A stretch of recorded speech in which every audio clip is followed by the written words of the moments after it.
Tu sais, ces moments où tu te dis que t'es pas à la hauteur, que tu n'arriveras jamais, que tu te demandes comment ça se fait que les autres y arrivent et toi pas.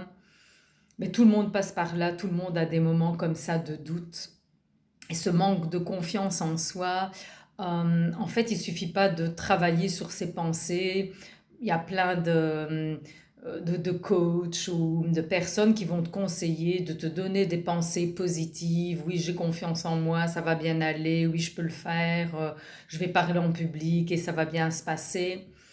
Mais moi, j'y crois pas du tout parce que les pensées, c'est une chose, mais ce qui est vraiment important, c'est ce qui va se passer à l'intérieur de toi. La confiance en soi, c'est déjà d'une part être aligné, être présent à soi et pas être à côté de soi, ça c'est la première chose. La deuxième chose, c'est déjà d'avoir une connaissance des compétences et des connaissances dont tu disposes. Et puis la troisième chose, c'est d'agir. Pour avoir confiance en soi, c'est important d'être dans l'action, d'agir dans un environnement qui est, je dirais, sécurisant, qui est non jugeant, et aussi d'agir dans le plaisir, et tout ça en ayant de l'entraînement.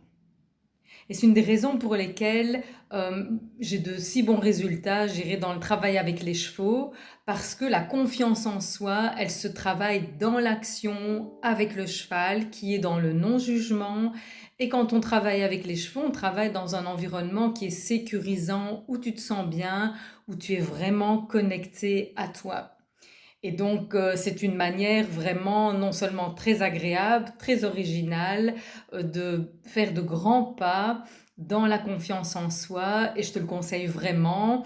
Et si tu veux en savoir plus, ben, tu peux toujours me contacter et puis on s'en reparle.